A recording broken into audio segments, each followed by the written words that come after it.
You said you'd pay my mom. Why did you lie? William Carter stopped walking when he heard the voice behind him. He turned slowly. You're talking to me? William asked. Yes, sir. William studied her for a moment. What money are you talking about? What do you mean I said I would pay your mom? Who is your mom? My mom works here, the girl said. She cleans the rooms upstairs, washes clothes, and sometimes helps in the kitchen. She works very hard. She leaves early in the morning and comes home very late at night. Sometimes her hands hurt so much she can't hold a spoon. William's expression changed slightly, but he stayed silent, letting her speak. My mom hasn't been paid for 3 months, the girl continued. Every time she asks, they tell her to wait. They always say there is a problem and she will get paid next week. But next week keeps moving. She pointed down the hallway toward the service area where her mother was standing, unsure whether she should come closer or stay invisible. This morning, the owner of our apartment came and asked for the rent again, the girl said. My mom told him, please wait just one more day. My boss said they will pay me today. I will pay you everything tomorrow. She promised him because the manager here said you told them to pay her today. William felt a slow, cold feeling forming in his chest. We came here in the morning and waited, the girl said. My mom didn't even eat. She said we should wait here so we don't miss the money. We waited all day. The landlord kept calling her and telling her to come back and pack our things. But my mom said no. She said, Mr. Carter promised. I will wait until the evening. She looked straight at him. So I came to ask you. Why did you lie to my mom? William did not answer right away. Instead, he looked past the girl toward the woman standing near the service door. Can you come here, please? He said. The woman walked toward them slowly, her hands nervously twisting together. I'm sorry, Mr. Carter, she said quickly. She's just worried. She shouldn't have spoken to you like that. This is my fault. I'm not asking for an apology, William said. I'm asking if what she said is true. Have you really not been paid for 3 months? The woman lowered her eyes. Yes, sir. But I know these things can take time. I didn't want to cause trouble. I just needed to pay my rent. That's all. And someone told you I approved payment for today? Yes, sir. The house manager said you told him this morning. William's face grew very still. I never said that, he said quietly. At that exact moment, the woman's phone rang. She looked at the screen, and her face immediately turned pale. It's my landlord, she whispered. She looked like she wanted to reject the call, but her hands were shaking. Answer it, the little girl said softly. Then she looked at her mother and added, Mom, put it on speaker. Let him hear. Let Mr. Carter hear. The woman hesitated, embarrassed. No, that's not polite. Please, Mom, the girl said. He should know. The phone kept ringing. William said nothing. He simply stood there. Slowly, the woman pressed the green button and then the speaker icon. She held the phone in both hands like it was something fragile. A man's voice exploded through the speaker, loud and angry. Sarah, where are you? I told you I need the rent today. I've been calling you all day. I'm at work, she said quietly. I told you. I'm waiting for my salary. They said they would pay me today. I can bring you the money tomorrow morning. Please, just give me one more day. I already gave you more days, the man shouted. You said that last week and the week before. You owe 3 months now.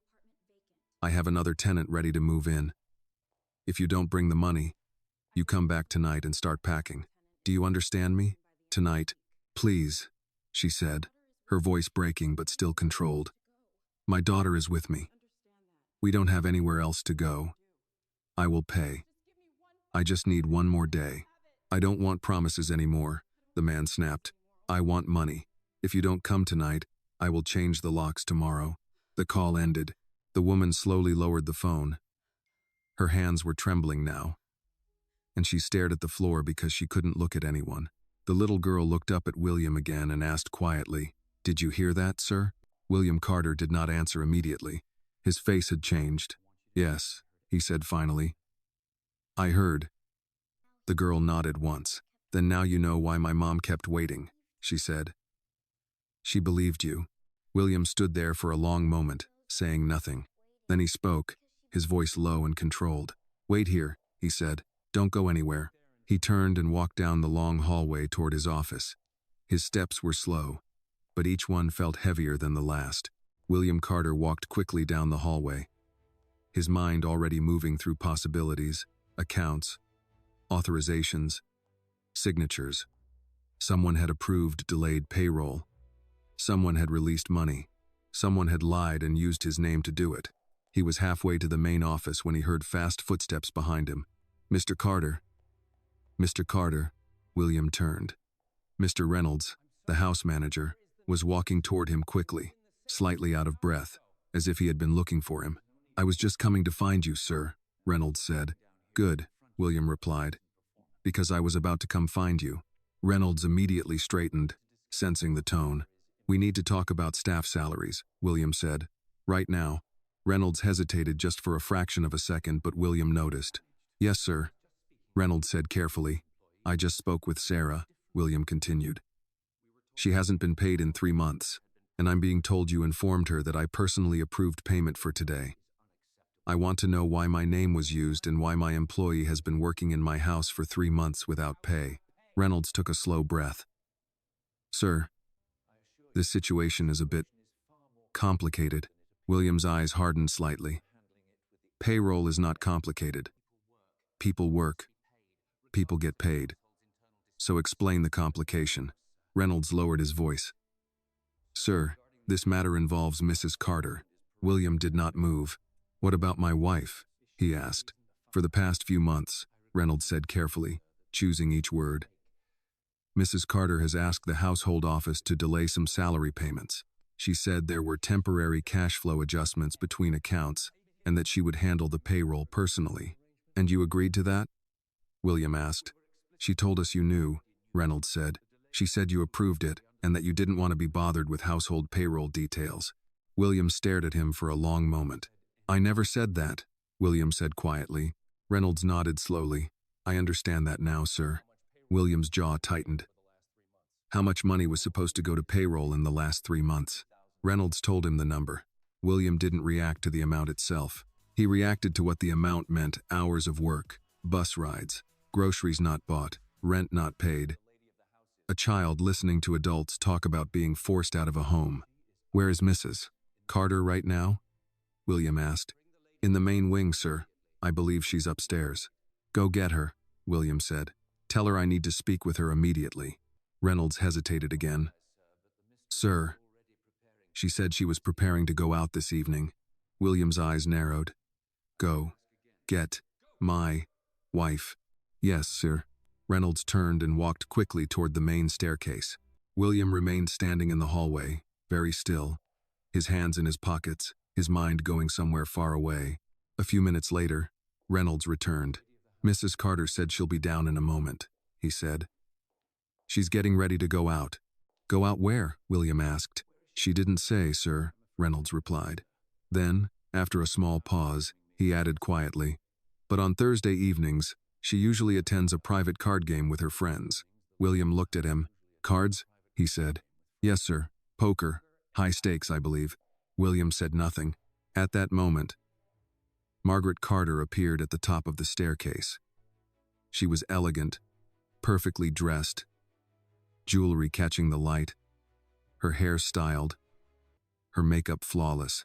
William, she said lightly as she walked down the stairs. Reynolds said you needed something. I'm actually on my way out. So can this be quick? William watched her walk toward him. Did you tell the staff that I approved salary payments for today? William asked. Margaret paused for half a second, then smiled slightly. Oh, that. Yes, I told them we were sorting out payroll. I assumed you wouldn't mind if I handled it. That's not what I asked, William said. Did you tell them I said they would be paid today? Margaret waved her hand dismissively. William, please. It's just the house staff. They worry too much. If you don't give them a date, they keep asking questions. It's easier to just tell them a day so they calm down. William felt something cold settle into his chest. So you used my name, he said, to make promises about money that you had no intention of paying today. Margaret sighed, clearly annoyed now. I said I would handle it. I just needed a little more time. Where's the money, Margaret? William asked. She looked at him, then at Reynolds, then back at William. I moved some funds around. I told you. I'll put it back. Where is the money? He asked again, his voice lower now. Margaret's expression hardened slightly. I had a few bad nights, all right. It happens. I was going to win it back.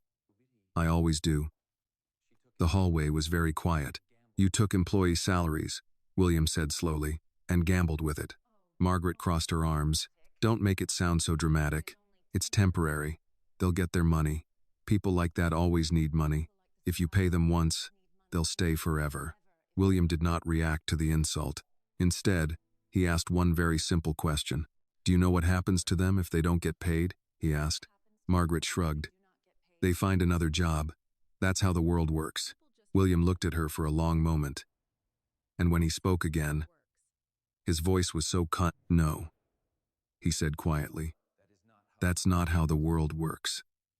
That's how our world works. And starting today, that changes. If this moment touched your heart, please like this video and share your thoughts in the comments. Tell us where you are watching from and what you would have done in William's place. And do not forget to subscribe to the channel for more powerful stories about justice, courage, and standing up for what is right. Margaret Carter held her purse in one hand and her car keys in the other, as if the conversation was already over and she was simply waiting for William to step aside and let her pass. But William did not move. For a long moment, the two of them stood facing each other in the center of the hallway, the polished marble floor, the tall windows, the expensive paintings on the walls, all of it suddenly feeling like a stage where something important was about to break. You took their salaries, William said again, his voice calm and low. And you gambled with it. Margaret exhaled, clearly irritated now. I told you, it was temporary. I had a few bad nights. I was going to put the money back before anyone even noticed. They noticed, William said. 3 months ago. Margaret rolled her eyes slightly. William, please. You're acting like I robbed a bank. It's just staff payroll. We're talking about what? A few $1,000s? You spend more than that on a single bottle of wine when you entertain investors. William did not respond to that. He simply looked at her. And the longer he looked, the more Margaret's confident expression began to harden into something defensive. Do you know her landlord called while we were standing in the hallway? William asked. Margaret frowned. What are you talking about? The landlord, William repeated. He told her to go home tonight and pack her things because she hasn't paid rent. 3 months. The same 3 months you've been borrowing her salary to play cards. Margaret shifted her weight slightly but said nothing. There's a child involved, William continued. She stood in this house and asked me why I lied to her mother. Margaret's expression changed slightly, but only slightly. You're being dramatic, she said. You didn't lie. I just used your name to calm them down. That's part of managing staff. If you don't control them, they start making demands. William almost smiled when he heard that, not because it was funny, but because it reminded him of something he had heard many years ago. He was 10 years old, sitting at a kitchen table while his mother spoke softly to her employer on the phone. He remembered her saying, I understand, ma'am. I'll wait until next week. Thank you, ma'am. After she hung up, she sat very still for a long time, staring at nothing. He had asked her, Did they pay you? She had smiled and said, Not yet. But they said next week for sure. Next week had come and gone. And then another next week. And another. Standing in his own hallway now, William realized something that made his stomach tighten. His house had become that house. Reynolds, William said without looking away from Margaret. How much do we owe in total? All staff. Exact number. Reynolds, who had been standing quietly near the wall, stepped forward and told him. William nodded once. Call the bank. Transfer the full amount immediately.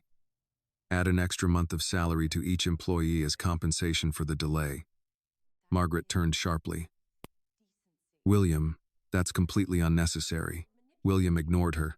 Tonight, he continued, I want every employee paid. Not tomorrow, not next week. Tonight. If the bank transfer can't be completed immediately, we issue cashier's checks and deliver them in person. Yes, sir, Reynolds said. Margaret let out a short laugh, the kind people use when they think someone is overreacting. You're going to reward them? For what? For waiting? For complaining? William finally looked directly at her. For working, he said. For showing up every day. For trusting that when they work, they will be paid. That's not a reward, Margaret. That's called being decent. Margaret's face hardened. You're letting a maid and her kid manipulate you. William did not raise his voice. No, he said. I'm letting a child remind me of something I should have never forgotten. Margaret crossed her arms. You're really going to start a fight with me over house staff? I'm not starting a fight, William said.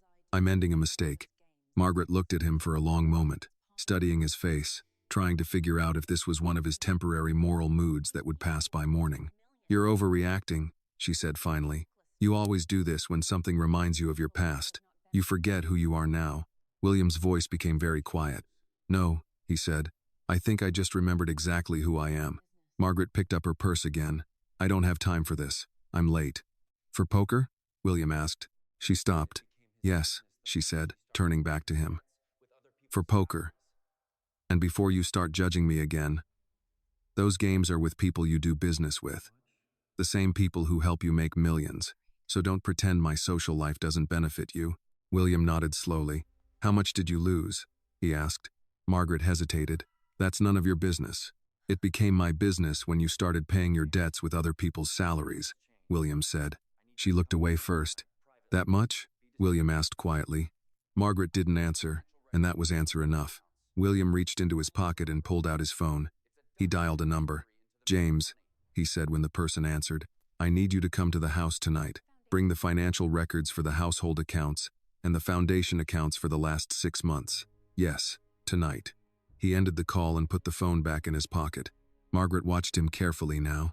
Why the foundation accounts? She asked. William looked at her, and for the first time that evening, there was something in his eyes that made her uneasy.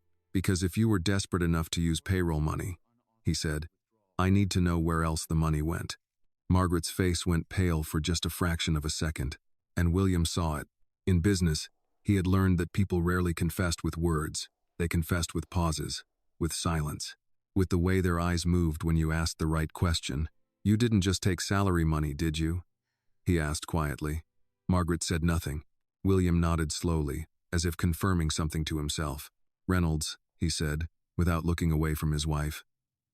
After you arrange the salary payments, I want a full report of every transfer Mrs. Carter authorized from any household or charity account. Margaret's voice sharpened. You don't trust me now? William answered without hesitation. No, he said. Right now I don't. The word hung in the air between them, heavy and final. Upstairs, somewhere in the house, a door closed softly.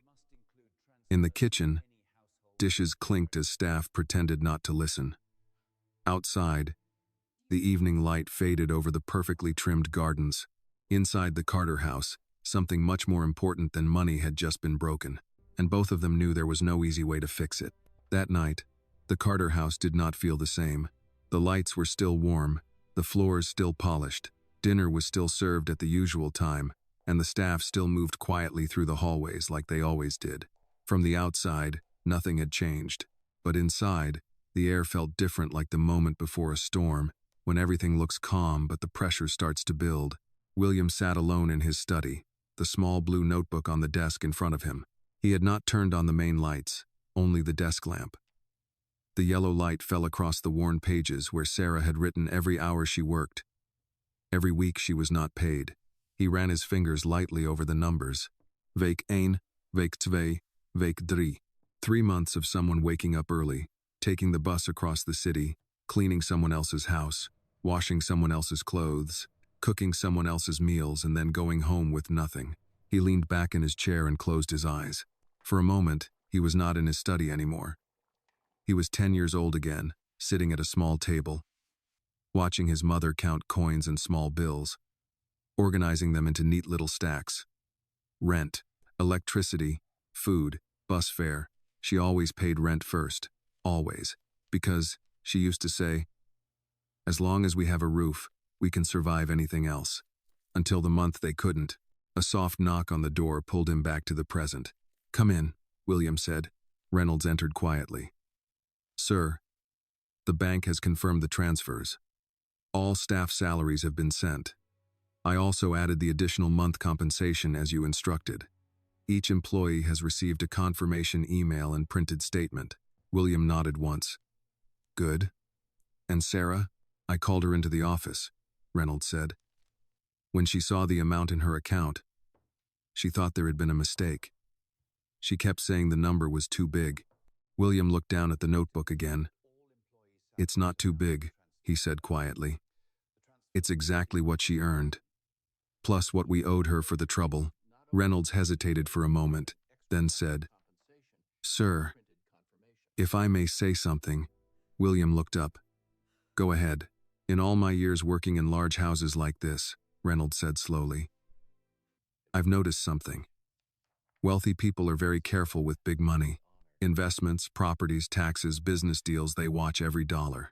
But when it comes to small money, staff salaries, overtime, reimbursements, that's where mistakes happen. Because to them, it's small money. But to the people who earn it, it's their entire life. William was quiet for a moment. It's not small money, he said. It's small to us. That's the difference. Reynolds nodded. There's something else, sir, Reynolds added. Your accountant, Mr. James Porter, is here. He's reviewing the household and foundation accounts like you requested. Send him in, William said. A few minutes later, James Porter entered the study carrying a laptop and several folders. He had worked with William for over 10 years and was one of the few people who spoke to him without fear. You sounded serious on the phone, James said, sitting down across from the desk. So I came as fast as I could. I need to know if money has been taken from any account Margaret has access to, William said. Not estimates, exact numbers, exact dates. James opened his laptop and began typing. I already started checking on the way here, he said. Household account first. He turned the screen slightly so William could see. There have been multiple large withdrawals over the last 3 months, James said. All authorized by Margaret. The amounts match the missing payroll, plus additional withdrawals. Additional? William asked. James clicked another file. Charity Foundation account, he said. There are 3 transfers from the foundation account to a private account under Margaret's name, listed as event expenses, but there are no corresponding event records. William felt his stomach tighten slightly. How much? He asked. James told him the number. This time, even for William, it was not a small number. That foundation pays for housing assistance, scholarships, medical bills, William said quietly. James nodded. Yes, which means if that money is gone, some of those payments may have been delayed. William stood up and walked to the window. Outside, the city lights stretched into the distance. Thousands of apartments, thousands of families, thousands of kitchen tables where people sat at night trying to figure out how to pay for rent, school, medicine. He had created that foundation because he remembered what it felt like to sit at that table. Behind him, James spoke carefully. William, how bad do you want me to dig? William didn't turn around. All the way, he said. I want every account she touched, every transfer, every debt, every game she played. I want to know exactly how deep this goes. James nodded slowly. All right, he said. But if this is what I think it is, this isn't just a household problem anymore. This could become a legal problem. William finally turned back to the desk. If laws were broken, then it is a legal problem, he said. And we deal with it. James studied him for a moment. This is your wife, he said quietly. William did not answer immediately. Instead, he picked up Sarah's notebook again and opened to the first unpaid week. 3 months, he said. That little girl stood in my hallway today and asked me why I lied. I didn't even know there was a lie being told in my name. He closed the notebook. I built everything I have so I would never be the man who lets someone work and then tells them to wait for their pay. William said, if I ignore this because she's my wife, then I become exactly that man. The room was very quiet after that. James nodded once. All right, he said. Then we do this properly. After James left the study to continue his investigation, William remained alone for a long time. Around 10 o'clock, there was another knock on the door. This time, when he said, "Come in," it was Sarah and her daughter. Sarah looked nervous. Mr. Carter, I'm sorry to come so late. Mr. Reynolds told me the money was in my account. I checked. It's really there, all of it. Even more than I expected. William nodded. That's your salary. And compensation for the delay. Sarah held her hands together tightly. I don't know how to thank you. William shook his head slightly. You don't thank someone for paying what they owe you, he said. That's not a favor. That's an obligation. The little girl looked around the study, then back at him. So, you didn't lie? She asked. William looked at her for a long moment. No, he said, but someone lied using my name, and I'm going to fix that. The girl seemed to think about that carefully, like children do when they are deciding whether to trust an adult. My mom says a promise is very important, she said. She says when adults break promises, kids remember forever. William felt those words more than he expected. Yes, he said quietly. She's right. He walked around the desk and opened a drawer. From inside, he took out a business card and wrote a number on the back. This is my direct number, he said, handing it to Sarah. If anyone ever tells you I said something about your job, your salary, or your home, you call me, and you ask me directly. Don't wait 3 months. Don't wait 3 days. Sarah took the card like it was something extremely valuable. Thank you, sir, she said softly. After they left, William stood alone in the study again. On his desk were 2 things: a foundation financial report showing missing money, and a small blue notebook filled with unpaid weeks of honest work. William Carter looked at both for a long time and understood something very clearly. This was no longer about one unpaid salary. This was about the kind of man he was going to be, now that he finally knew the truth. The next morning, William Carter woke up earlier than usual. He did not check the markets. He did not check his email. He did not turn on the television in his bedroom to watch the financial news like he did every morning. Instead, he sat at the small table near the window with a cup of black coffee and Sarah's blue notebook in front of him. The house was quiet. In a house, this large silence in the early morning felt almost like a different world before the staff arrived, before the phones started ringing, before the day began telling everyone what to do. William opened the notebook again, week after week, the same careful handwriting. Dates, hours, amounts. At the bottom of each page, a small total, double underlined. Whoever had taught Sarah to keep records had taught her well. He imagined her at night, sitting at a small table somewhere, maybe after her daughter had gone to sleep, writing down the hours under a dim kitchen light, making sure the numbers were correct, because when you don't have much money, numbers are not just numbers, they are food, rent, bus fare, heat in the winter. He closed the notebook slowly and looked out the window. Across the lawn, near the side entrance where staff usually came in, he saw a small figure sitting on the stone steps, the little girl. She had a notebook of her own and a box of crayons spread out beside her. She was drawing very seriously, her head bent, her feet swinging slightly above the ground. William watched her for a moment, then picked up his coffee and walked outside. She noticed him when he was a few steps away and quickly stood up. "Good morning, sir," she said politely. "Good morning," William replied. "You're here early." "My mom starts early," she said. "I come with her before school sometimes." William nodded and looked at the drawing on the step. It was a house, a small house with a door, 2 windows, and a tree next to it. There was smoke coming out of the chimney and a sun in the corner. "That's a nice house," William said. She nodded. "It's a warm house," she said. "I draw warm houses." William crouched slightly so he could see the drawing better. "What makes a house warm?" he asked. The girl thought about that question seriously. "When you don't have to worry about someone telling you to leave," she said. William did not answer right away. After a moment, he asked, "Did your mom get the money last night?" She nodded quickly. "Yes, sir." She checked her phone many times because she thought maybe it was a mistake. But it was there. She cried a little, but she said they were good tears. William looked at the drawing again. "I'm glad," he said. She looked up at him. "Are you in trouble?" she asked. William almost smiled. "Why would I be in trouble?" "Because you looked very serious last night," she said. "My teacher says adults only look like that when something very bad or very important is happening." William considered that. Sometimes, he said, very bad things and very important things are the same thing. She seemed to accept that answer. "Sir," she said after a moment, "are you mad at my mom Because I talked to you like that yesterday? William looked at her, surprised. No, he said. Why would I be mad at your mom? Because I asked you about money, she said. Some people don't like talking about money. William nodded slowly. That's true, he said.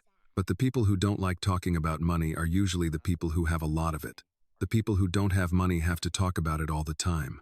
She thought about that and nodded like it made sense.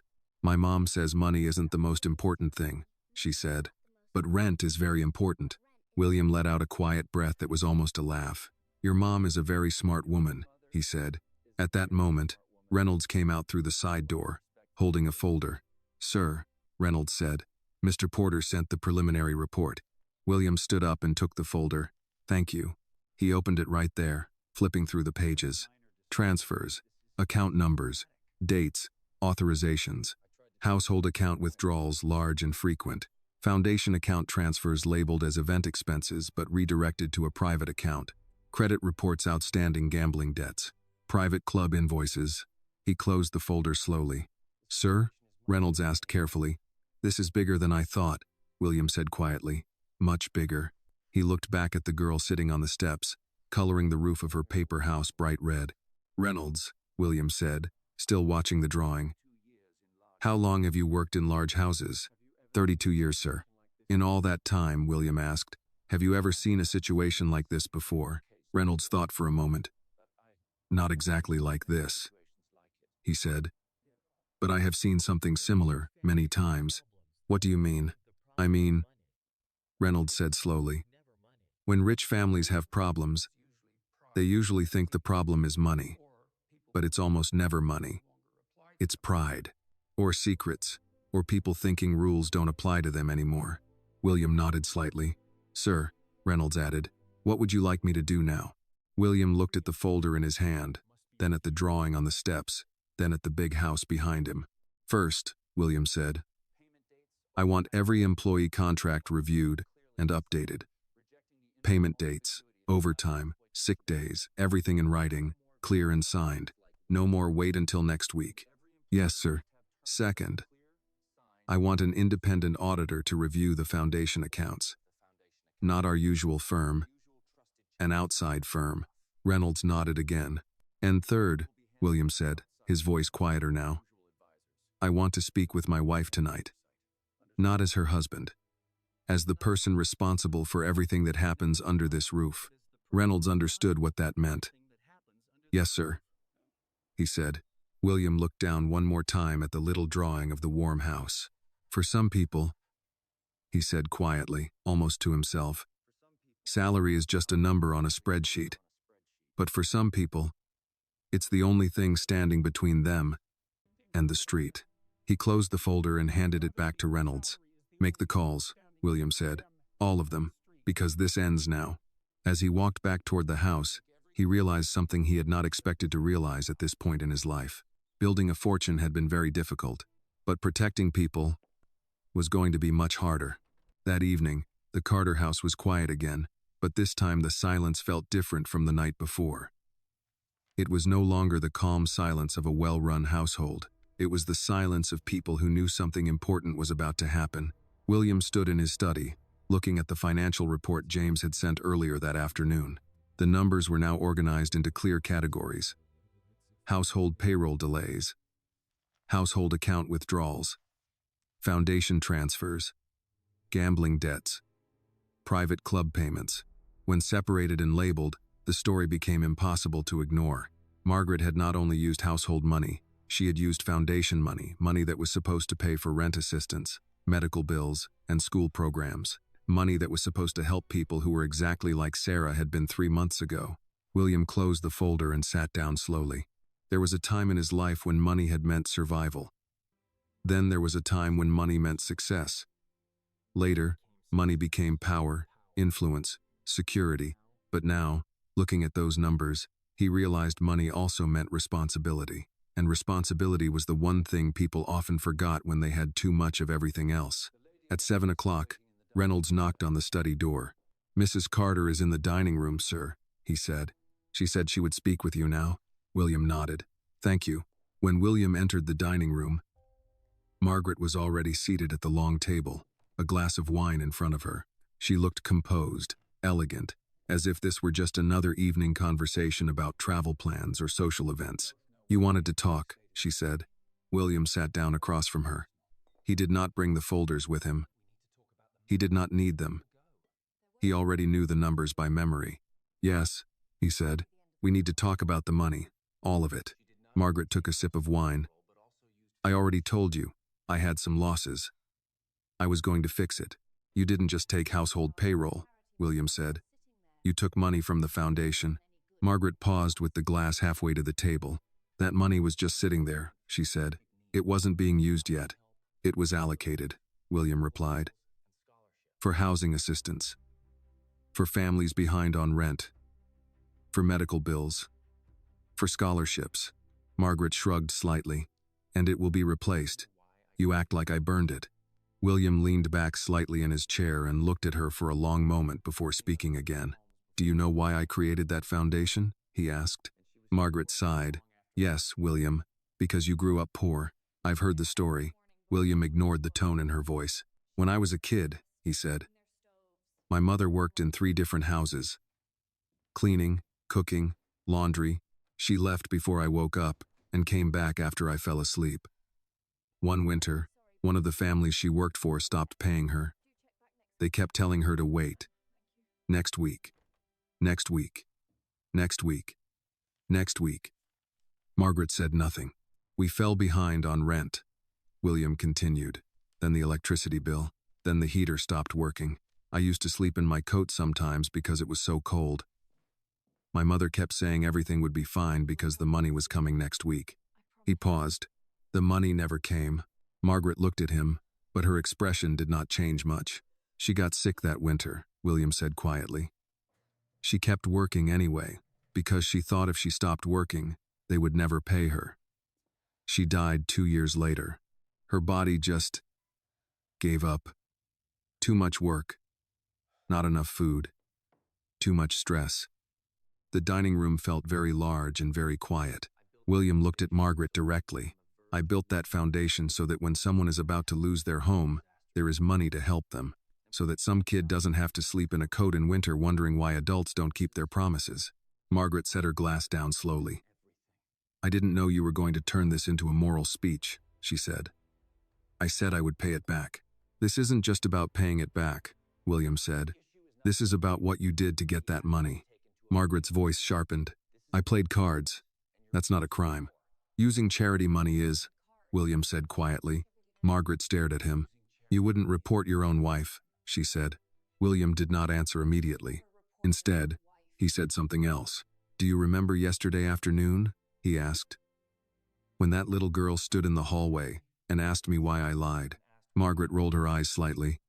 "Yes, the maid's kid. What about her?" William's voice became very calm again. "When she asked me that question, I realized something. She wasn't really asking about money. She was asking if I was the kind of man who lets people trust him and then disappears when it's time to do the right thing." Margaret leaned back in her chair. "You're choosing strangers over your own family," she said. William shook his head slowly. "No," he said. "I'm choosing what's right over what's easy." Margaret looked at him for a long time, trying to see if this was negotiable, if this was a phase, if this was something she could talk him out of. "What are you going to do?" she asked finally. William answered without hesitation. "First, every dollar you took goes back where it belongs," he said, immediately. "From your personal accounts, your investments, whatever you have to sell." Margaret's face hardened. "And if I don't?"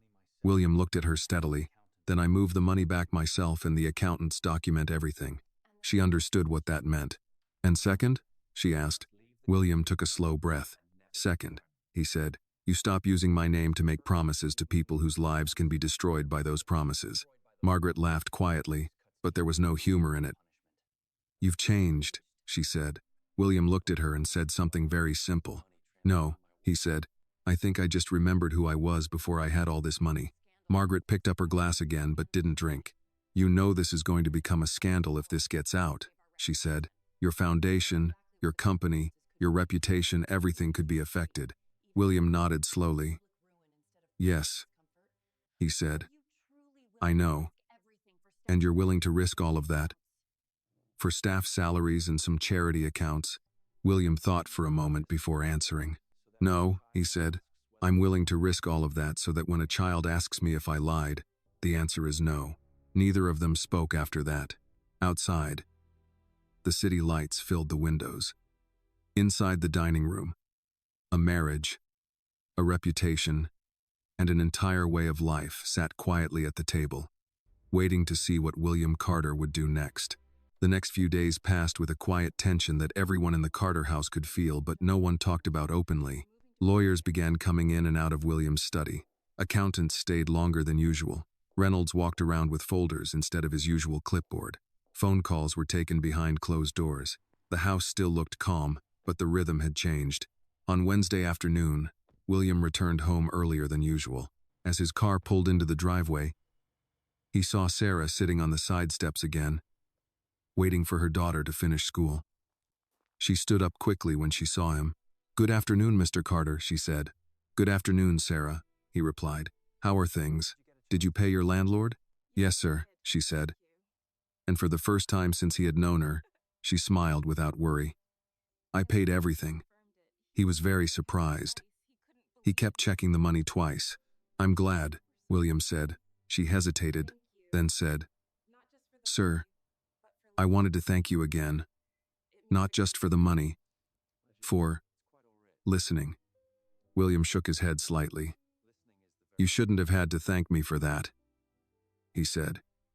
"Listening is the minimum." She nodded, not fully understanding what to say to a man like him in a moment like this. "My daughter talks about you a lot now," Sarah said. "She says you are a man who fixes promises." William didn't know how to respond to that, so he just said, "Where is she?" "In the library," Sarah said. "Mr. Reynolds said she could wait there after school and do her homework." William nodded and went inside. When he entered the library, he saw the little girl sitting at the large wooden table, her feet not touching the floor, a pencil in her hand and a book open in front of her. Next to the book was another drawing, another house, but this one was bigger, with more windows and 2 trees. She looked up when he walked in. "Hello, sir." "Hello," William said. "Homework?" "Yes, sir. Reading." He walked closer and looked at the book. It was a children's book about community helpers, firefighters, teachers, nurses, construction workers. "Which one do you like most?" he asked. She pointed to a page. "This one," she said. It was a picture of a firefighter carrying a child out of a burning building. "Why that one?" William asked. "Because he runs into the fire when everyone else is running out," she said. "My teacher says that's what brave people do." William looked at the picture for a long moment. "That's true," he said. She looked at him carefully, then asked, "Are you running into a fire right now?" The question caught him off guard. "Why would you ask that?" he said. "Because my mom says when people do the right thing, sometimes it makes big problems," she said. "She says doing the right thing can be scary for adults, because adults have more to lose." William pulled out a chair and sat across from her. "Yes," he said after a moment. "That's very true." "Are you scared?" she asked. William thought about that question seriously. He thought about the lawyers, the accountants, the foundation board, the company board, the newspapers that could turn a story into a scandal in a single day. "Yes," he said honestly, "a little." She nodded like that was an acceptable answer. "My teacher says brave doesn't mean not scared," she said. "It just means you do the right thing even if you are scared." William smiled slightly. "Your teacher is very wise." She looked down at her drawing again. "I'm drawing another warm house," she said. "This one is bigger because there are more people inside." "Who lives in that house?" William asked. She pointed at the small figure she had drawn. "A mom, a kid, and a man who keeps his promises." William felt something tighten in his chest again, but this time it wasn't anger. It was something else, something heavier. That evening, William had a meeting with the foundation board. They sat around a long conference table in a private meeting room downtown. The foundation board was made up of business leaders, lawyers, and public figures, people who cared about reputation, public image, and risk. William placed the financial report on the table. "There have been unauthorized transfers from the foundation account," he said. "The money will be returned in full immediately. But we need to report the incident and conduct a full audit." One of the board members, an older man named Harrison, frowned. William, do you understand what you're saying? If this becomes public, the newspapers will have a field day. Billionaire's charity money used for gambling. Do you have any idea what that headline will do? Yes, William said. I do. Another board member leaned forward. Was this theft internal or external? She asked. William paused for a moment before answering. Internal, he said. My wife authorized the transfers. The room went completely silent. Harrison leaned back slowly. William, if we report this, it becomes a legal matter. I know, William said. And if we don't report it, another member added carefully. We can quietly replace the funds, tighten controls, and no one ever has to know. The foundation continues its work. No scandal, no investigations, no damage. William looked around the table at all of them. Powerful people, smart people, practical people, people who understood how the world worked. Let me ask you a question, William said.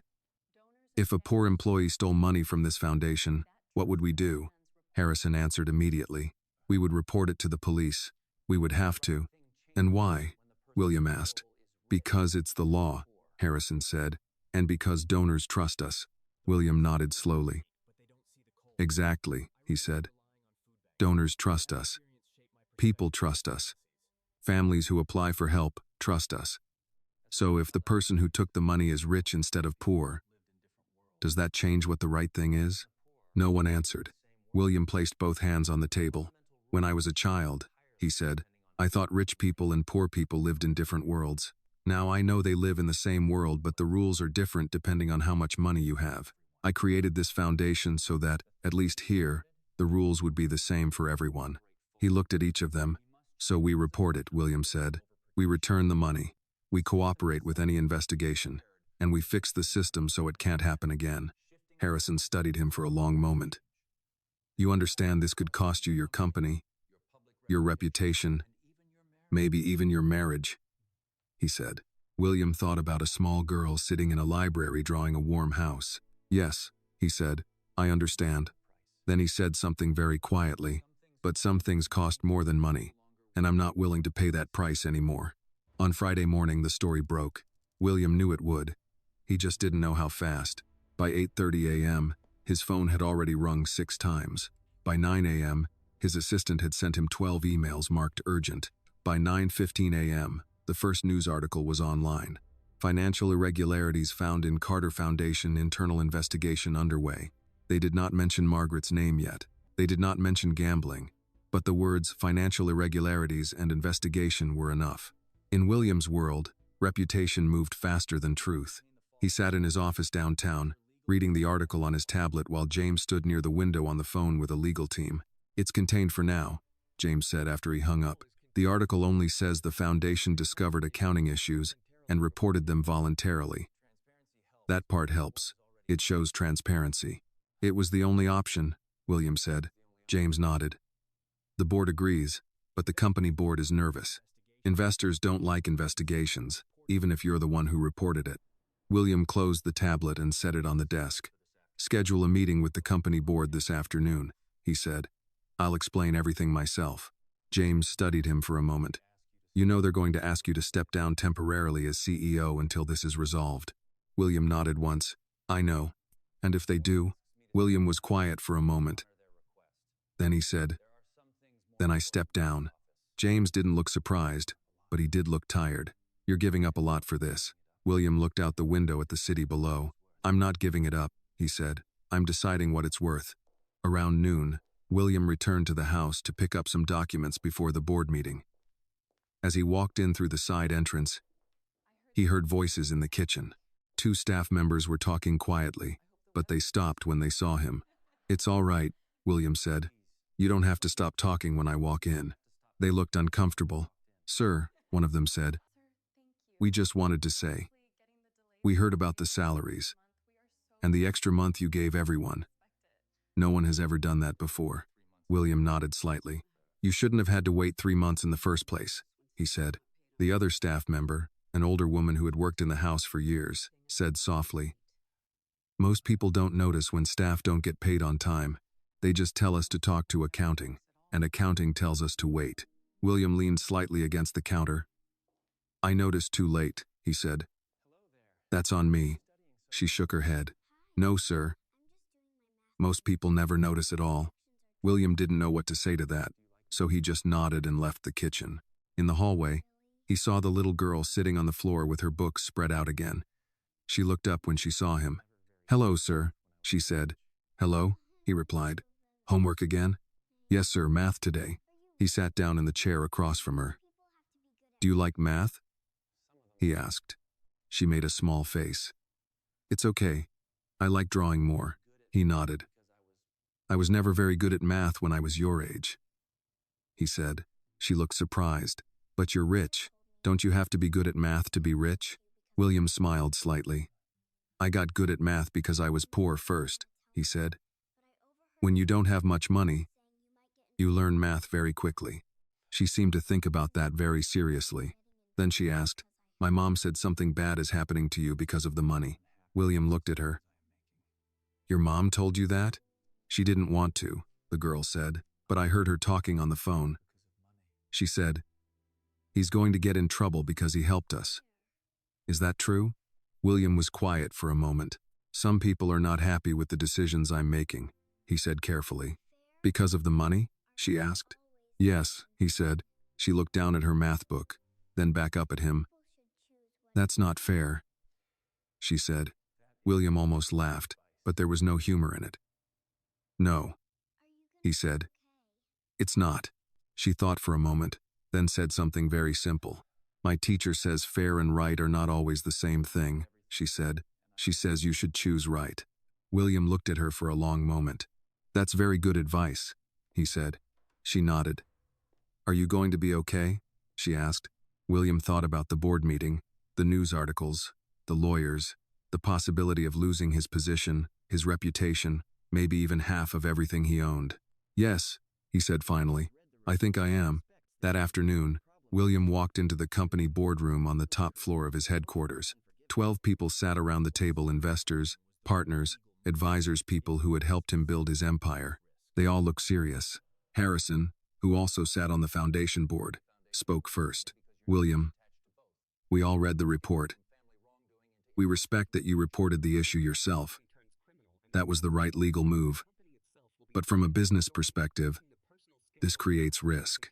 I understand, William said. Another board member leaned forward. The press doesn't separate the foundation from the company. Your name is on both. If this turns into a criminal investigation involving your wife, the company will be dragged into the story. William nodded. I understand that too. So the board has discussed a temporary solution, Harrison said carefully. We are asking you to step down as CEO temporarily until the investigation is resolved. You will remain the largest shareholder. This is only to protect the company during the investigation. The room was very quiet. Everyone watched William, waiting to see if he would fight, argue, negotiate. William thought about a small drawing of a warm house. He thought about a landlord on the phone. He thought about his mother counting bills at a kitchen table. Then he nodded. All right, he said.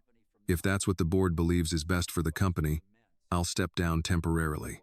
Some of the tension in the room eased, but not all of it. Harrison looked at him carefully.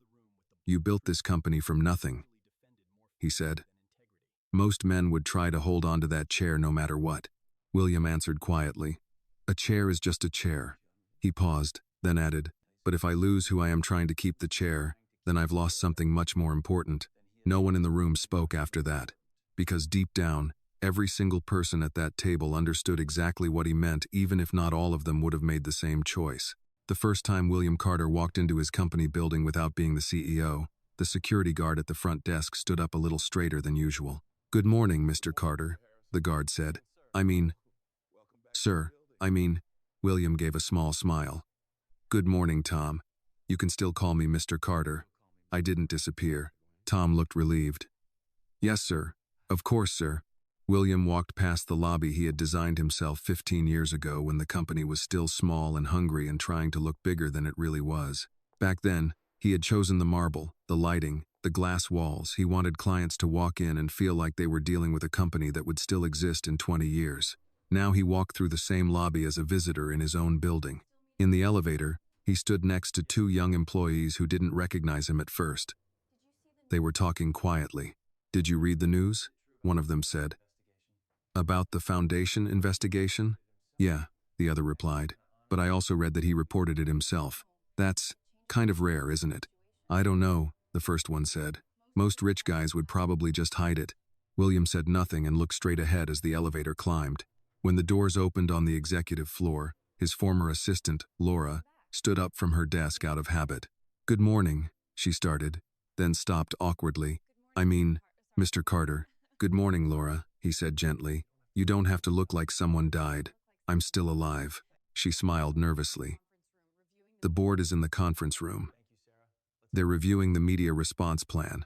William nodded and walked toward the conference room but stopped when he saw a man standing near the window at the end of the hallway. Harrison. Harrison turned when he heard William's footsteps. "I was hoping you'd come in today," he said. "I built this place," William replied. "It would be strange if I stopped coming." Harrison nodded. "How are you holding up?" William thought about that question for a moment. "I've had worse weeks," he said. Harrison gave a small, tired smile. "The investigation will take time. The press will dig. They always do. Are you ready for that?" William looked out the window at the city. "I grew up in a place where the landlord didn't care if a child was ready or not," he said. "So I learned a long time ago that ready or not doesn't change what's coming." Harrison studied him for a moment. "You know," he said, "I've been in business for 40 years. I've seen men lose companies, fortunes, reputations. Most of them lost those things because they were trying to get more. You might be the first man I've seen risk losing everything because he decided he already had enough." William didn't respond to that right away. Finally, he said, "I didn't do it because I have enough. I did it because I remembered what it feels like to have nothing." That afternoon, William left the office early and went home. Not to the big house first, but to a small neighborhood across town. The buildings there were older, the streets narrower, the stores smaller. People walked instead of being driven. Children played on sidewalks instead of behind gates. William parked his car and walked down the street until he stopped in front of a small brick building. The paint on the front door was slightly chipped. The mailbox was slightly crooked. This was the building Sarah and her daughter lived in. He stood across the street for a few minutes, just looking at it. People went in and out. A woman carried groceries. A man fixed a bicycle near the curb. Someone laughed from an open window. Normal life. The kind of life that could fall apart very quickly if one paycheck didn't come on time. "You lost?" a voice said behind him. William turned and saw an older man sitting on a folding chair near the building entrance. The man had a newspaper in his lap and a cup of coffee in his hand. "No," William said. "Just thinking." The old man looked at him carefully. "You don't look like you belong on this block," he said. William smiled slightly. "I used to live on a block not very different from this one," he said. "Used to," the old man repeated. "That means you made it out." "I did," William said. The old man nodded slowly. "Good," he said. "But don't forget what it felt like when you were still here." William looked at him, a little surprised. "I'm trying not to," he said. The old man took a sip of his coffee. "Most people forget," he said. "Not because they're bad, because remembering hurts." William nodded slowly. "Yeah," he said. "It does." Just then, the building door opened and Sarah and her daughter walked out. They stopped when they saw William standing across the street. "Mr. Carter?" Sarah said, surprised. "Is everything okay?" William walked over. "Everything's fine," he said. "I was in the area and just wanted to see if you were settled." Sarah nodded quickly. "Yes, sir. We're okay now. We paid the rent. The landlord even fixed the heater this morning." The little girl looked up at him. "You came to check the house?" she asked. William looked at the building, then back at her. "Yes," he said. "I wanted to see the warm house." She smiled slightly. "It's small," she said. "Warm is more important than big," William replied. She nodded like she already knew that. Sarah hesitated, then said quietly, "Sir, I heard on the news about the investigation, about the money. Is that because of what happened here?" William thought about how to answer that question. "It's because something wrong happened," he said. "And when something wrong happens, someone has to fix it." Sarah looked down for a moment. "I'm sorry if this caused trouble for you." William shook his head immediately. "No," he said. "This didn't cause trouble for me. This showed me trouble that was already there. The little girl looked between them, then asked, "Are you still going to be rich?" William laughed quietly, surprised by the question. "I don't know," he said honestly. "Maybe a little less rich than before." She thought about that, then said, "That's okay. You can still be the man who keeps his promises even if you're a little less rich." William looked at her for a long moment. In all the boardrooms, all the negotiations, all the meetings with powerful people, no one had explained his situation that clearly. He nodded slowly. "Yeah," he said. "That's true." As he walked back to his car later, he realized something important. For the first time in many years, he was not thinking about how much money he might lose. He was thinking about how much he had almost lost without even knowing it. The investigation moved faster than William expected. By the following week, the Foundation's internal report had become a formal legal review.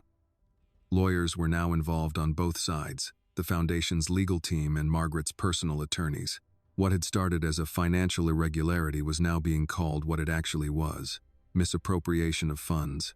William sat in a quiet conference room with James and two attorneys, reviewing documents page by page. "These transfers," one of the attorneys said, pointing to a list of transactions, "were labeled as event expenses, but there are no events tied to these amounts. The money was moved from the Foundation to a private account, and from there to a gaming account at a private club." William nodded.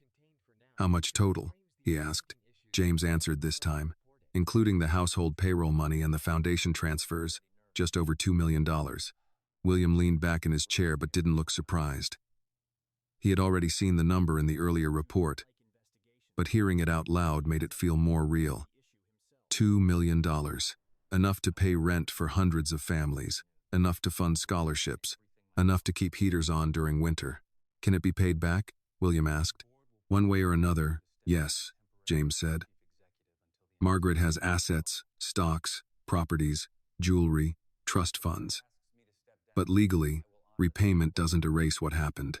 The Foundation is required to report the misuse formally." The attorney nodded. "Because you reported it yourselves and are cooperating fully.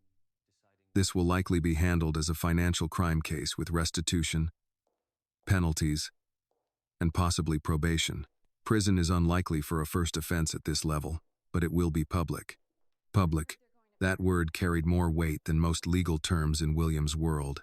"When will they announce it?" William asked. "Within the week," the attorney said. "Once the formal report is filed." William nodded once. "Do it," he said. That evening, when he returned to the house, Margaret was waiting for him in the living room. The television was on, muted, showing a financial news channel with a headline about the Carter Foundation investigation, scrolling across the bottom of the screen. "So it's official now," she said without looking at him. "You reported everything." "Yes," William said. Margaret turned to look at him. "Do you have any idea what people are saying about me right now?" William took off his jacket and set it on the chair. "Yes," he said. "I do. They're calling me a criminal," she said. William didn't respond immediately. "You could have handled this quietly," she continued. "You could have moved money around, fixed the accounts, and no one would ever know. But you chose this. You chose to destroy me in public." William looked at her calmly. "No," he said. "You destroyed yourself in private. The public part is just the part where the truth shows up." Margaret stood up. "You chose strangers over your own wife." William shook his head slightly. "No," he said again. "I chose right over wrong. I would have done the same thing if it was a stranger. I would have done the same thing if it was my business partner, and I'm doing the same thing even though it's my wife." Margaret laughed bitterly. "You think this makes you a hero?" William's voice was quiet. "No," he said. "It just means I can sleep at night." Margaret looked at him for a long moment, then said something that sounded more tired than angry. "Do you know what your real problem is, William?" she asked. "You still think like a poor person." William thought about that for a moment. "Yes," he said, "I do, and that's probably the only reason I'm not a bad person." Margaret didn't respond to that. She picked up her wine glass but didn't drink from it. After a long silence, she said quietly, "Are you going to divorce me?" William did not answer immediately. He walked to the window and looked out at the dark lawn. "I don't know," he said honestly. "Right now, I'm trying to fix what can be fixed." "And what can't be fixed?" she asked. William looked at his reflection in the window for a moment before answering. Trust, he said. Margaret said nothing after that. The next day, the official report was filed, and by afternoon, every major news outlet was running the story. Wife of billionaire William Carter under investigation for misuse of charity funds. Carter Foundation reports internal theft, cooperates with authorities. CEO steps down amid family financial scandal. Reporters began calling the company, the foundation, even the house. Reynolds had to disconnect the main house phone because it wouldn't stop ringing. That afternoon, when William walked into the library, he found the little girl sitting at the table again. But this time she wasn't doing homework. She was watching the muted television. His face was on the screen. She looked at him, then pointed at the TV. "That's you," she said. "Yes," William said. "They're saying you lost your job," she said. "I didn't lose it," he said. "I gave it to someone else for a while." She thought about that. "Because of the money?" "Yes," he said. She was quiet for a moment, then asked, "Are you in trouble with the police?" William smiled a little. "No," he said. "I'm the one who told the police what happened." She seemed surprised. "You told on yourself?" "I told the truth," William said. She looked at the TV again, then back at him. "My mom says telling the truth is the hardest thing for adults," she said. "Because adults know how much the truth costs." William pulled out a chair and sat across from her. "Yes," he said. "That's true." She studied his face for a moment. "Was it very expensive?" she asked. William thought about the company, the headlines, the lawyers, the marriage that was quietly falling apart, the reputation he had spent 30 years building. "Yes," he said. "It was very expensive." She nodded slowly, then said something very quietly. "But you still paid for it." William looked at her, and for a moment, he couldn't find any words. Because she was right. He had paid for the truth, and the bill was still coming. The hearing was scheduled on a gray Monday morning. William arrived early, long before the lawyers, long before the reporters, long before the courtroom doors opened. He sat on a wooden bench in the hallway outside the courtroom, hands folded, looking like any other man waiting for something important to begin. Except most men sitting on those benches were worried about losing everything. William had already accepted that he might. James sat down next to him, holding a folder full of documents. "The prosecutors reviewed the financial records," he said quietly. "Because the money is being fully returned, and the foundation reported the crime voluntarily, they are recommending financial penalties, restitution, and probation. No prison time."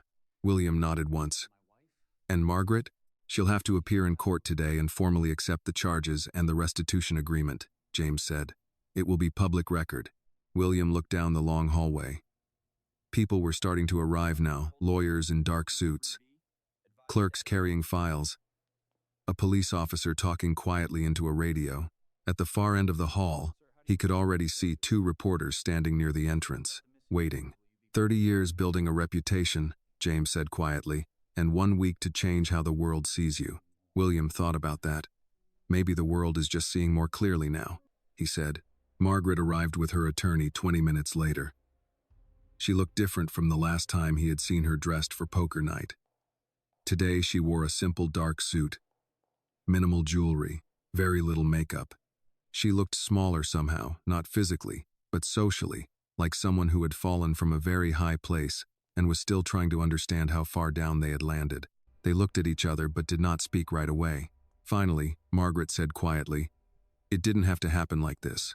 William answered just as quietly, "Yes," he said. "It did." She looked away first. When the courtroom doors opened, they all went inside. The hearing itself was not dramatic. No one shouted. No one cried. Financial crimes were handled with documents, numbers, and formal language. The prosecutor spoke about unauthorized transfers, misuse of charitable funds, and breach of fiduciary responsibility. Margaret's attorney spoke about restitution, cooperation, and lack of prior offenses. The judge asked a series of calm, precise questions. Margaret stood when she was asked to stand. She answered when she was asked to answer. Her voice was steady, but it had lost the confidence it used to have. "Yes, Your Honor. Yes, Your Honor. I accept responsibility, Your Honor." William sat in the second row and listened. At one point, the judge looked over the documents and then looked directly at Margaret. Mrs. Carter, the judge said, the money you took was not just money sitting in an account. It was money intended for people in difficult situations, rent assistance, medical support, educational programs. When money like that disappears, real people are affected. Do you understand that? Margaret swallowed slightly. Yes, Your Honor. The judge nodded. I am taking into account that the funds are being repaid in full and that the foundation reported the crime themselves. That matters. But understand, this charity money is built on trust. When trust is broken, the damage is not only financial. William lowered his eyes slightly when he heard that sentence. The damage is not only financial. He understood that better than anyone in that room. The final decision was restitution in full, financial penalties, community service related to financial accountability programs, and probation. No prison time, but a permanent public record. When the hearing ended, reporters were waiting outside the courthouse doors. Cameras turned on the moment William and Margaret stepped outside. Microphones appeared. Questions came fast. Mr. Carter, did you know about the money before this investigation? Mr. Carter, are you divorcing your wife? Mr. Carter, how much did this scandal cost your company?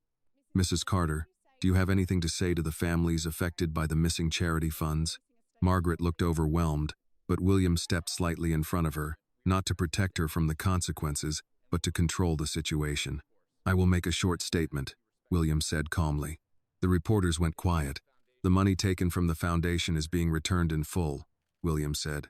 The foundation reported the crime as soon as we discovered it, and we are cooperating fully with the legal process. What happened was wrong.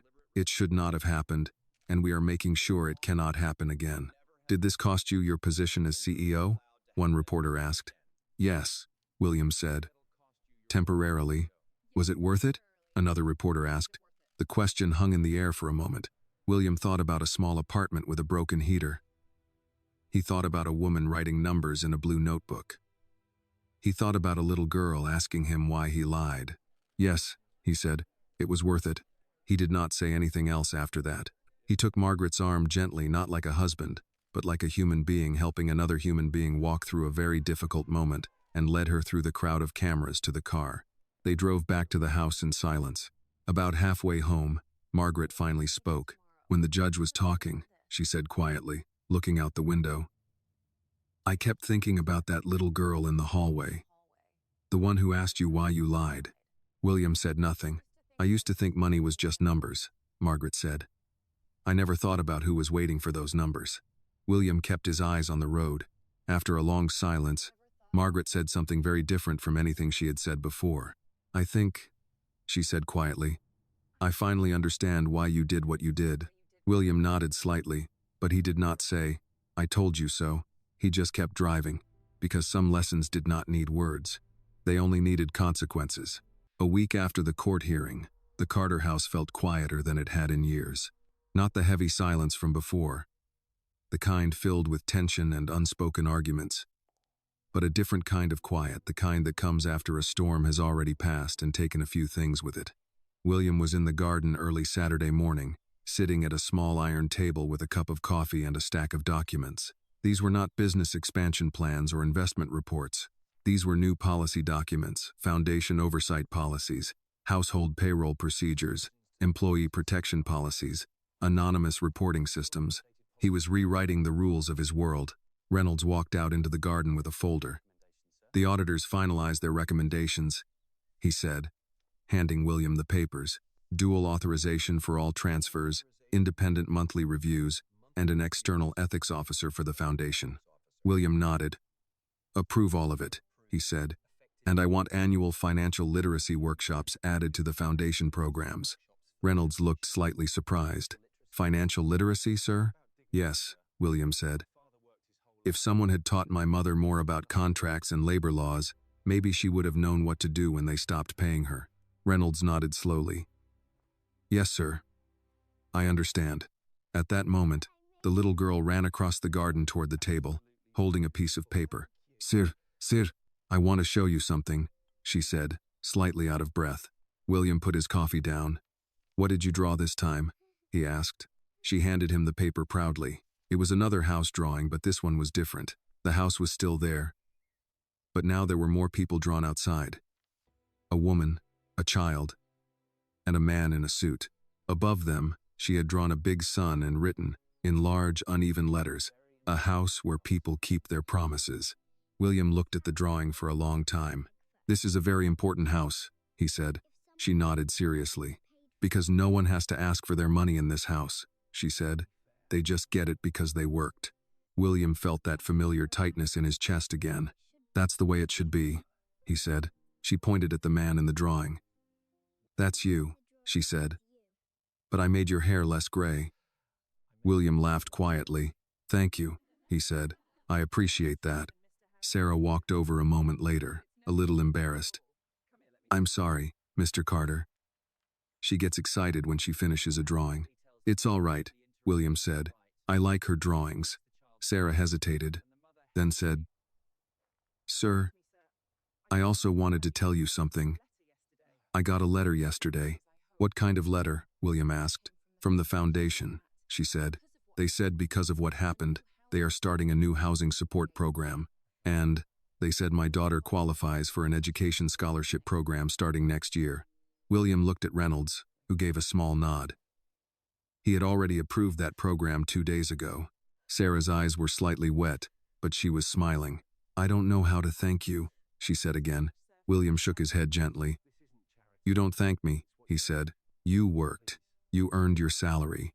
Your daughter studies hard. She'll earn her scholarship. This is not charity. This is how the system is supposed to work when it works properly." Sarah nodded, holding her daughter's shoulder. "You know," she said quietly, "before this, my daughter thought rich people were just people who lived in big houses. Now she thinks rich people are people who keep their word." William didn't know what to say to that for a moment.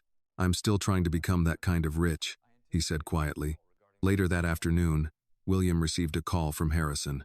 "The board met this morning," Harrison said. "The investigation is almost finished. The foundation has recovered the funds. And the press coverage has changed." "Changed how?" William asked. "There's a new headline today," Harrison said. "You should read it." After the call, William opened his laptop and searched for the article. The headline read, "Billionaire reports own family in charity scandal, implements major reforms." He read the article slowly. It talked about the foundation reforms, the voluntary reporting, the employee compensation, the new housing assistance program, the scholarship program, the independent audits. The story was no longer just about stolen money. It was about what happened after. That evening, Margaret came into the study while William was reading the article. "I saw the news," she said quietly. William nodded but did not say anything.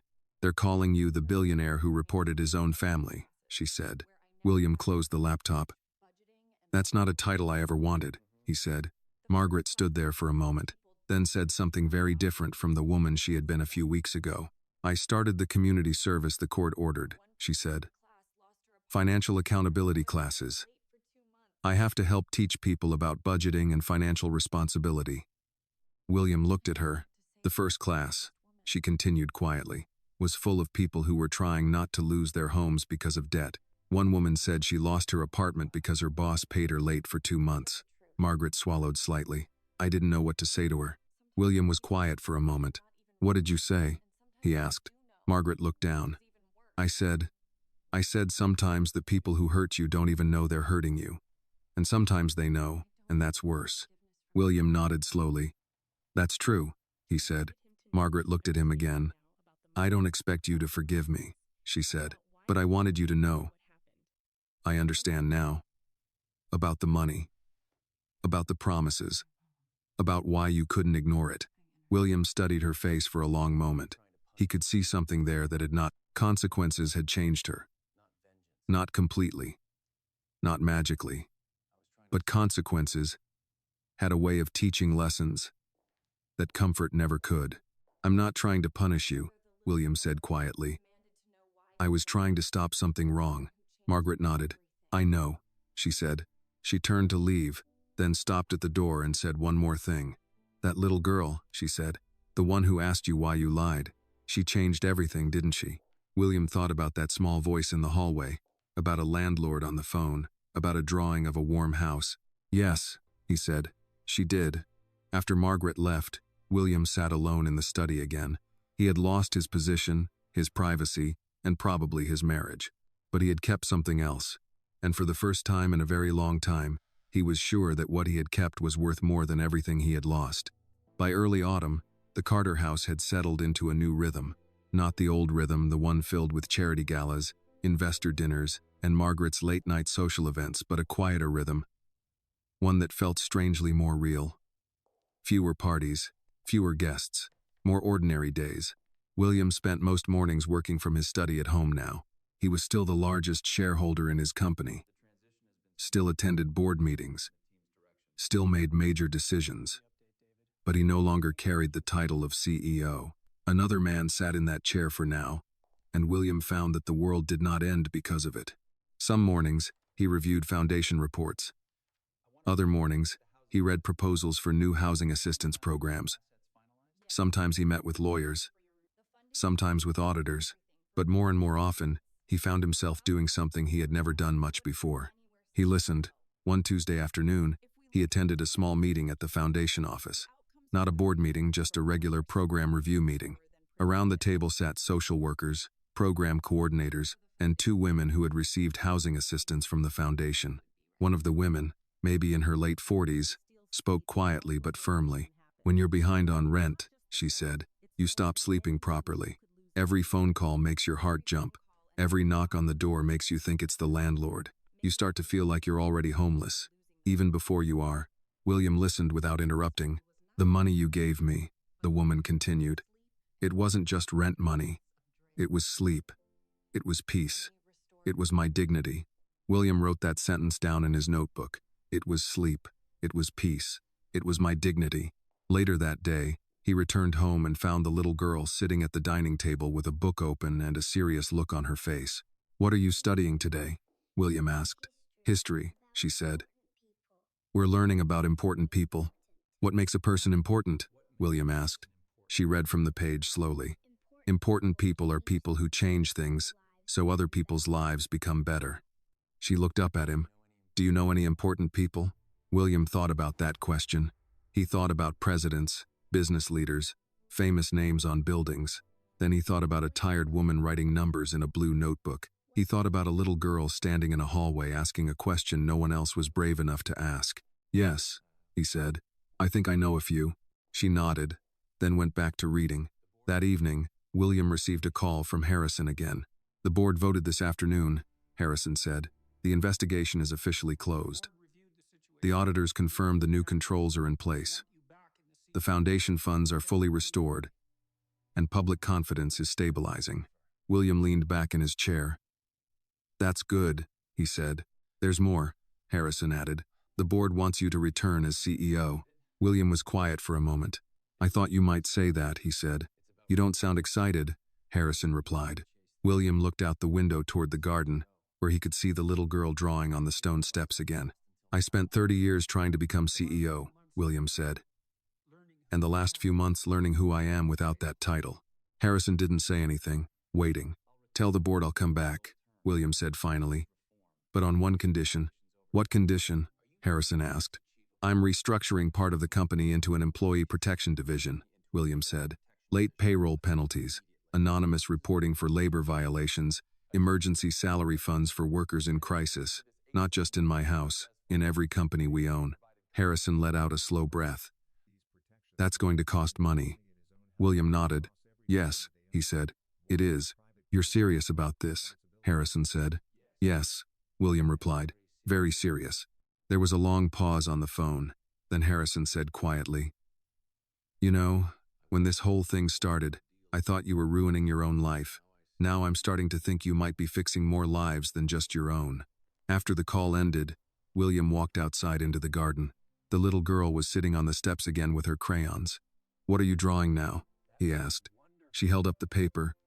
It was the biggest house she had drawn so far, but this time, the house wasn't the most important part of the picture.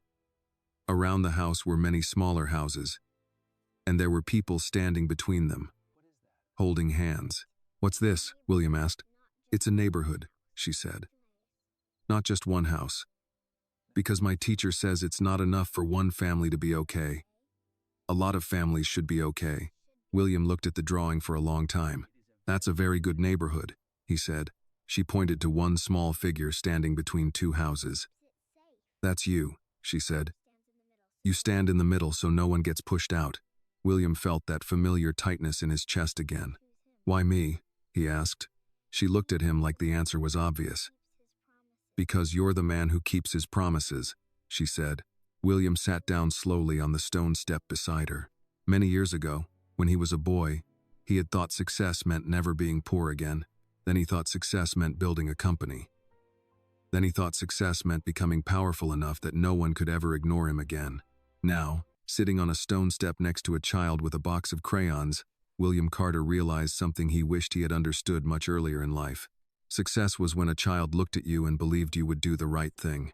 And he realized something else too. For the first time in his life, he was no longer trying to become a powerful man. He was trying to become a good one. Winter came early that year.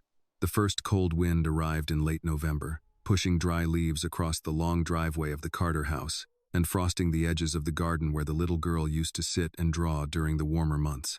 Now she sat inside most afternoons, usually in the library or sometimes at the kitchen table while her mother finished work. A lot had changed in a few months. William had returned as CEO, but the company felt different now. New policies had been implemented across every division: guaranteed payroll dates, emergency employee funds, anonymous reporting systems, and financial counseling programs. Some investors complained about the cost, others called it unnecessary. But many employees, thousands of them, now knew that if they worked, they would be paid on time. And if something went wrong, someone would listen. The foundation had expanded its housing program faster than expected. More applications came in every week: families behind on rent, single parents, elderly tenants, people one missed paycheck away from losing everything. William read some of the letters himself at night. He never forgot that he had once been one of those letters. One evening in December, the house was unusually lively. Not with wealthy guests or business partners, but with something much simpler. Dinner. A real dinner, with people who actually lived and worked in the house. The long dining table was not set with crystal and formal silverware. Instead, there were simple plates, warm food, and the kind of conversation that did not require anyone to pretend to be someone else. Sarah had cooked meatloaf and mashed potatoes with the kitchen staff. Reynolds sat at one end of the table. Two other staff members were there. The little girl sat near William, swinging her feet under the chair. "This is very good," William said. "I don't remember the last time I had meatloaf." "That's because rich people don't eat meatloaf," the little girl said seriously. William smiled. "Then rich people are missing out." Everyone at the table laughed a little, and the sound filled the big dining room in a way expensive dinner parties never had. Halfway through dinner, the little girl looked at William and said, "Do you remember the first day I talked to you?" William nodded. "Yes," he said. "I remember. You looked very confused," she said. "That's because I was very confused," William replied. She nodded like that made sense. "I was scared," she said. "But my mom said sometimes you have to ask hard questions or nothing changes." William looked at Sarah, who looked slightly embarrassed. "I didn't know she was going to ask you that question," Sarah said. "I'm glad she did," William said. The little girl tilted her head slightly. "Why?" she asked. William thought about that question for a moment before answering. "Because that question forced me to see something I should have seen a long time ago," he said. "Sometimes we think we are good people because we don't do bad things, but that's not enough. Sometimes good people have to fix bad things too." She seemed to think about that very carefully. After dinner, she ran to the library and came back with a folded piece of paper. "I made one more drawing," she said. "This is the last warm house." She handed it to William. In the drawing, there was a house again, but this time, the house had many windows, and inside each window there were small figures: families, children, old people, people sitting at tables, people sleeping in beds. Outside the house, there was a man standing near the door, and next to him was a small child. At the top of the page she had written, "A house where no one has to be afraid to ask for what they earned." William looked at the drawing for a long time without speaking. "This is a very important house," he said quietly. She nodded. "It's not just a house," she said. "It's a promise." William felt his throat tighten slightly, but he smiled. You know, he said, when I was a boy, my mother used to tell me something. She said, if you ever become successful, don't just build a big house. Build a house where people feel safe when they walk in. The little girl smiled. I think you did that, she said. William looked around the dining room at Sarah talking quietly with the kitchen staff. At Reynolds telling a story, at the warm lights, at a table where no one was pretending. I'm still working on it, he said. She walked over and hugged him quickly, like children do when they don't think too much about whether it's appropriate or not. Thank you for not lying, she said. William closed his eyes for a brief moment and put his hand gently on her shoulder. You're welcome, he said. Later that night, after everyone had gone to their rooms and the house was quiet again, William sat alone in his study. On his desk were many important documents, company reports, foundation updates, legal papers. But next to all of that was a small stack of drawings of warm houses. He looked at them one by one. A small house, a bigger house, a neighborhood, a house full of people. A house that was a promise. William Carter had spent most of his life building buildings, companies, and a fortune large enough that he would never be powerless again. But in the end, the most important thing he built was something no one could see from the outside. He built trust, and he knew now that trust was the most expensive thing in the world. More expensive than houses, more expensive than companies, more expensive than reputation. Because money, once lost, could be earned again. But when a child looked at you and asked, "Why did you lie?" the answer to that question would define the kind of man you were for the rest of your life. William turned off the light in his study and looked one more time at the drawings before leaving the room. In the quiet hallway, he remembered the first day, the small voice, the hard question, the moment everything changed. And he realized something very simple and very important. Sometimes, it takes a very small person to remind a very powerful man of the promise he made a long time ago, when he was still poor, still cold, and still believed that the world should be fair. That winter night, in a big house that finally felt warm, William Carter went to sleep knowing that he had not just kept a promise to a little girl and her mother. He had kept a promise to the boy he used to be. This story reminds us that justice is not just about big courtrooms or powerful people. Sometimes, justice begins with a small voice, asking a simple question. Why did you lie? In life, it is easy to believe we are good people because we don't do bad things. But real character is shown when we choose to fix what is wrong, even when it costs us money, reputation, or comfort. The story teaches us that money is not the most valuable thing a person can have. Trust is. A paycheck may look like numbers on paper to some, but to others it is food, rent, heat, and dignity. In the end, the true measure of a person is not how much they own, but how many people feel safe, respected, and protected because that person kept their word. This video is a work of fiction created with the assistance of artificial intelligence. All characters, events, and situations are not real and do not represent any actual people or true stories. The content is intended for storytelling and emotional illustration only.